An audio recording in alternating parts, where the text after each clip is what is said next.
Hello friends, मैं शिवशंकर शर्मा और दीक्षा academy Mundra YouTube channel में आप सभी दोस्तों का फिर से स्वागत है।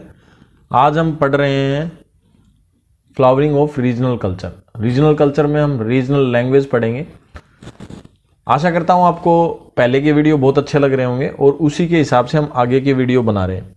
तो अगर वीडियो आपको पसंद आ रहे हैं तो दोस्तों के साथ शेयर करें, सब्सक्राइब करें हमारा यूट्यूब चैनल दीक्षा अकेडमी मुंद्रा। हम लगभग सभी टॉपिक्स के ऊपर वीडियो बनाते हैं, ठीक है। तो चलिए स्टार्ट करते हैं बिना वेस्ट किए हुए टाइम। रीजनल लैंग्वेज, तो flowering of regional culture chapter का ये पार्ट ले रखा है। सारा सीबीएसई का ही है। काफ़ी बच्चे बोलते हैं कि भैया सीबीएसई का पढ़ाया करो। देखो सीबीएसई का ही है ये सारा, सिर्फ रेफरेंस बुकों से लिया हुआ है ताकि और अच्छे से डिटेल में आपको पढ़ाया जा सके, ठीक है। बाकी कोई कुछ भी अलग से नहीं है, सारा सीबीएसई का ही मटेरियल है। तो रीजनल लैंग्वेज आज हम है जो स्टार्ट करेंगे। तो रीजनल लैंग्वेज से पहले हम काफ़ी सारी चीज़ें पढ़ चुके हैं। काफ़ी सारे मतलब लैंग्वेजेस के डेवलपमेंट हमने देखा कैसे कैसे हुआ था, ठीक है। तो अब रीजनल लैंग्वेज में क्या करते हैं, मेडिवियल इंडिया, ठीक है। देखो इंडिया को 3 हिस्सों में बांटा गया है, एक तो प्राचीन और एक मध्य और एक मॉडर्न इंडिया। तो मेडिवियल जो है वो मध्य का है, यानी बीच का है, ठीक है ना, यानी बीच का जो भारत है। एक तो पहले थे हम प्राचीन भारत, प्राचीन एंशियंट जिसको बोलते हैं। एक मेडिवियल है, तो मेडिवियल है अब का, मतलब बीच का, और अब का जो चल रहा है वो है मॉडर्न। तो medieval India show the growth of development of regional languages such Gujarati, Marathi, Bengali, Kannada, Rajasthani, Odia and Assamese, ठीक है। तो ये सारी भाषाएं कब बनी थी, मेडिवियल इंडिया में। और कैसे बनी थी, these language were already in use of administrative purpose in regional kingdom before the arrival of Turkish invader. जब तुर्किश लोग आए थे ना, तुर्किश लोगों के आने से पहले लोकल जो राजा थे वो इन भाषाओं को अपनी एडमिनिस्ट्रेटिव लैंग्वेज यानी भाई सरकारी कामों में यूज करते थे। हर तरह के सरकारी कामों में कागज जो भी बनते थे। The regional language continued to be used for administrative even during the sultanate and Mughal period.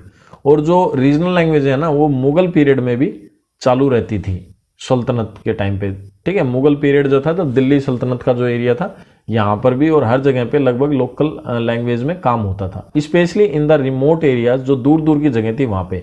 Smaller kingdom and चीफडोम्स, ठीक है। चीफडोम्स जो भी मतलब उस एरिया को संभालने वाले राजा थे उनकी बात कर रहे हैं। द ग्रोथ ऑफ भक्ति मूवमेंट, और जब भक्ति मूवमेंट यानी भक्ति आंदोलन जब चालू हुआ, also played a role in the emerging of devotional literature in regional dialects, ठीक है। अब जो रीजनल जो लोकल भाषा होती थी ना उसी के दोहों में डिवोशनल लिटरेचर लिखा जाता था जब भक्ति मूवमेंट चल रहा था, ठीक है। भक्ति मूवमेंट का क्या मतलब होगा भाई, एक ऐसा समय आया था जब बहुत सारे संत जो थे वो भक्ति की बातें करते थे और भक्ति के ही हिसाब से क्या होता था, चलते थे, ठीक है। तब जो भी उन्होंने चीज़ें लिखी हुई थी या दोहे लिखे थे वो रीजनल लैंग्वेज में लिखे थे। The Sant compose literature and versus in the language of the common people, जो वहाँ के लोकल लोग समझ सकें, इस भाषा में लिखा जाता। They adapted religious text like the Puranas, the Bhagavad Gita and the epics so that the common people could read them easily, ताकि जो कॉमन पीपल हैं वो उसे आसानी से पढ़ सकें और समझ सकें, ठीक है। फिर ये थिंकिंग हेड के बारे में बता रखा है। Why do you think so much religions literature revoke around devotion specially of the culture of भक्ति। तो आप सोच सकते हो कि क्या क्या हुआ होगा, किस वजह से ऐसा हुआ होगा। फिर आती है पंजाबी। पंजाबी भाषा, पंजाबी भाषा popular language is North India, उत्तर भारत की एक प्रसिद्ध भाषा है। The writing of Sikh Guru compelled the आदि ग्रंथ अनरिच द लैंग्वेज, ठीक है। आदि ग्रंथ जो है एक किताब लिखी गई थी, उसी से सिखों ने लिखी थी और उसी से इस भाषा का विकास हुआ। Beside this scholar like Bhai Gurdas spread the Sikh faith through poetical composition, और सिखों का जो विश्वास है या सिख धर्म जो है उसको पोएटिकल कंपोजिशन में लिखा गया। बायोग्राफीज कॉल्ड जन्म साखीज detailed the life of Guru Nanak and main principles of the religion, ठीक है। और गुरु नानक के जीवन के मुख्य नियम जो थे वो इसमें लिखे हुए थे। Punjabi literature also had a rich tradition of folk take, ठीक है। मतलब फोल्क टेल्स क्या होता है, मतलब उस लोकल एरिया की कहानियाँ। पंजाबी लिटरेचर में काफ़ी अच्छी जो ट्रेडिशन की कहानियाँ थी वो लिखी हुई थी। मुस्लिम राइटर रोट टेल्स लाइक किस्से, मुस्लिम भी कहानियाँ लिखते थे जिन्हें किस्सा कहा जाता था।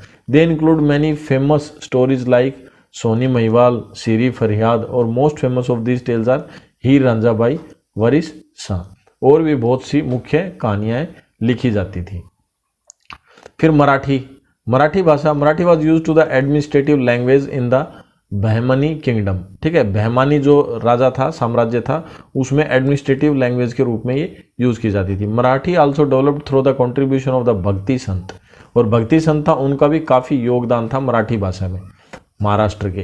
तो bhakti literature develop in the form of devotional song and poems in the 13th century.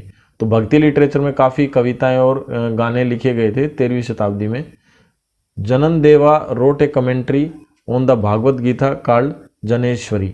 The devotional song of the praise of lord Krishna written by the sant poet Tukaram. Tukaram की लिखी हुई भगवान कृष्ण के बारे में अच्छी एक कविता थी जिसे क्या कहा था अभांग्स। ठीक है, अभांगाज। Namdev, Eknath and Gora Kumbhar also contributed the growth of the Marathi language, और मराठी लैंग्वेज में इन सभी का भी काफ़ी योगदान था। फिर तमिल के, ऐसे ही तमिल में था the अल्लेवर and Nayanar sant compose the devotional literature in Tamil. इन्होंने तमिल में लिखा अपना literature. Nambiyar was a popular Nayanar sant and Nammalvar Andal and Tondaradippodi were well known Alvar sant. The Cholas जो चोलाज थे ना, उनके टाइम के ये संत रहे हुए हैं। Cholas were great pattern of Tamil poetry, और जो वो थे वो काफ़ी मतलब उनको अच्छी लगती थी तमिल की पोएट्री। दे पैट्रोनाइज्ड पोएट्स लाइक ओटू कोटूर और कम्मान। ओटू कोटार और कम्मान जो राइटर थे या कवि थे, उनकी काफ़ी पोएम्स इन्हें अच्छी लगती थी। कम्मान्स तमिल वर्जन, जो कम्मान का तमिल वर्जन है Ramayana, is the most famous work. वो बहुत ही अच्छा वर्क है, रामायण को उन्होंने तमिल में लिखा हुआ है। फिर Telugu language is literature riched by the peak during the rule of Vijayanagar empire. Vijayanagar साम्राज्य के समय में जो लिटरेचर था वो काफ़ी अच्छा था तेलुगु का। ठीक है, Krishnadeva Raya the most famous Vijayanagara king was himself a fine poet and scholar who wrote the Amuk Tamlayadi, a poetical work. His court was noted for the presence of अष्टदिग्गज। ठीक है, अब अष्टदिग्गज का क्या मतलब होता है, उनके राज्य में ना 8 मुख्य होशियार आदमी रखते थे वो, जिनको अष्टदिग्गज बोलते थे। और द 8 ग्रेटेस्ट पोएट, और 8 मुख्य कवि। The most famous among them is Allasani Peddana. ठीक है, Tenali Ramakrishna was a famous scholar and jester who lived in his court. और तेनाली रामा के आपने किससे बहुत सुने होंगे, वो इन्हीं के राज्य का एक अष्टदिग्गज में एक फेमस स्कॉलर था। फिर मलयालम भाषा, the Malayalam language was is originally dialect of Tamil but later it acquired an independent status. पहले तो ये तमिल का ही एक वर्जन था, लेकिन बाद में इसको क्या हो गया था, इंडिपेंडेंट स्टेटस मिल गया था। द चेराज वहाँ पे राजा थे। The Cheras who ruled over part of present day Kerala is introduce the Malayalam language and script in their inscriptions.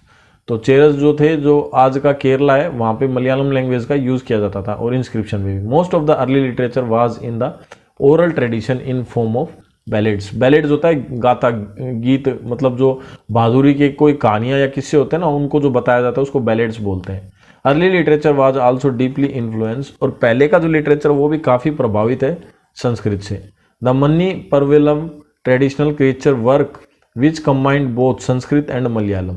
ठीक है, और मन्नी परविलम जो ट्रेडिशन है वो भी ज़बरदस्त है, क्योंकि वो संस्कृत और मलयालम भाषा का एक कंपोजिशन है। The earliest literature composition in Malayalam was the Ramacharitam. ठीक है, of the 12th century CE Cherusseri Namboodiri wrote the Krishna Gatha, a beautiful poet narration of Krishna's life. ठीक है, तो कृष्णा की लाइफ के बारे में उन्होंने काफ़ी सारी चीज़ें लिखी थी। फिर regional text as a source. अब जो ये रीजनल जो टेक्स्ट है ना, मतलब लिखी हुई जो चीज़ें हैं, उनको सोर्स की तरह यूज़ किया जाता है। The regional text language text both religions and secular composed during the medieval period are valuable source of history. ये हिस्ट्री के बहुत ही वैल्यूएबल सोर्स होते हैं, मतलब हिस्ट्री के बारे में काफ़ी सारी चीज़ें हमें यहाँ से सीखने को मिलती हैं। They add the information gathered from other sources. Regional text were composed by authors who were familiar with the customs, traditions and culture of this specific region. They provided detailed information about the life in this region. Their work tell us about trade and commerce and cultural contact with their kingdoms. In case of certain dynasties, eras, their text and only source of information available. अब ये क्या बोल रहा है भाई, ये बोल रहा है दे प्रोवाइड डिटेल इंफॉर्मेशन। जो अब ये लोकल टेक्स्ट होते हैं ना, लोकल जो किताबें होती हैं, इनसे हमें डिटेल इंफॉर्मेशन मिलती है, ठीक है, किसके बारे में, जीवन के बारे में, धर्म के बारे में, व्यापार के बारे में, कल्चर के बारे में, ठीक है, जो वहाँ के लोकल राजा लिखते थे। In case of certain dynasties, बोल रहे कुछ ही डायनेस्टीज के केस में, ठीक है, और areas, these text are only source of information available.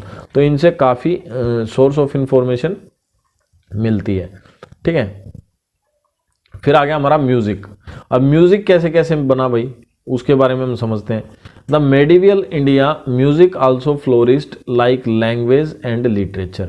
जैसे भाषाएं और लिटरेचर मतलब किताबें वगैरह जो भी लिखी गई हैं, लिखित इतिहास जो भी हमें मिला है, उसी तरीके से म्यूजिक भी मेडिवियल इंडिया में अच्छा फल फूला था, ठीक है। The inter meaning link of cultures, जो कल्चरों की मिली जुली जो सॉरी जो कल्चर थे ना, उनकी मिली जुली जो भाषा है वो यहाँ पर मिलती है। मतलब दो तीन तरह के कल्चर का मेल से जो म्यूजिक बना है वो यहाँ पे मिलता है। Had a effect on music as well. The musical tradition of Arabia, जैसे अरब का जो म्यूजिकल ट्रेडिशन है वो ईरान का, सेंट्रल एशिया का, वर बोट टू इंडिया, वो इंडिया में आया किसके द्वारा, तुर्कों के द्वारा। New instrumental like rabab and the sarangi were introduced during this time. तो इस समय में रबाब और सारंगी विकसित हुए। भक्ति and Sufi traditions being largely music based also had an important role to play. The Sufi tradition of samas or musical gathering led to creation of a new style of music called कव्वालीज। अब जो musical gathering हुई ना यहाँ पे, वो कव्वाली हो गई एक तरीके से। अमीर खुसरो वाज एक्सपर्ट म्यूजिशियन, और अमीर खुसरो जो था वो एक जबरदस्त म्यूजिशियन था। Who gave a new direction to qawwalis, जिसने कव्वालियों को एक नई ही दिशा दे दी। आज के दिन भी दे आर संग बाई दरगाह, दरगाहों पे कवालियाँ गाई जाती हैं। ही also developed several Persian Arabic melodies और रागाज, ठीक है। इसमें होता क्या था, पर्शिया की और अरबिया की मिक्स मतलब मेलोडी बोल दो या खिचड़ी बोल दो, एक तरीके से अपनी भाषा में खिचड़ी बोलते हैं, तो एक खिचड़ी बना दी जिसे राग कहा गया था। द दिल्ली सल्तनत and Mughal rulers were great patronage of music. अब दिल्ली सल्तनत के और मुगल रूलर्स, इनके क्या थे, तगड़े भगत थे, या जो इनको अच्छा लगता था। फिरोज शाह तुगलक रीजन सादा ट्रांसलेशन। अब फिरोज शाह जो तुगलक था उसने ट्रांसलेशन करवाया of the Indian classic work Raga Darpan into Persian. राग दर्पण को उन्होंने पर्शियन में क्या करवाया, कन्वर्ट करवाया। Akbar patronise one of the greatest classical singer Tansen, और अकबर के समय में तानसेन जो है वो जबरदस्त सिंगर था। Who created many original ragas, जिसने काफ़ी ओरिजिनल राग्स बनाए थे। Raja Man Singh of Gwalior encourage the dhrupad style, और राजा मान सिंह था जो ग्वालियर का, उसने भी ध्रुपद स्टाइल में क्या किया था, गवाया था। ये एक आर्टिस्ट दिखा रखा है जो रबाब क्या कर रहा है, प्ले कर रहा है। Of singing during the region of Mohammad Shah, और मोहम्मद शाह के समय में new reforms of music such as tarana and dadra emerge. इस तरह के म्यूजिक पैदा हुए थे, तराना और दादरा नाम के।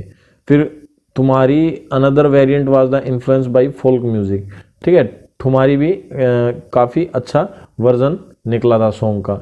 इट इज़ बिलीव्ड, ऐसा विश्वास किया जाता था, डिफरेंस बिटवीन द हिंदुस्तानी यानी जो उत्तर भारत की भाषा थी एंड कैरनेथिक यानी जो दक्षिण भारत की भाषाएं थी, style of music widened in the period, काफ़ी फर्क रहा था इनमें। This is because of the absence of Persian Arabic influence in the south Indian music, क्योंकि जो पर्शिया और अरब का जो म्यूजिक का इन्फ्लुएंस था वो वहाँ तक नहीं पहुँचा था।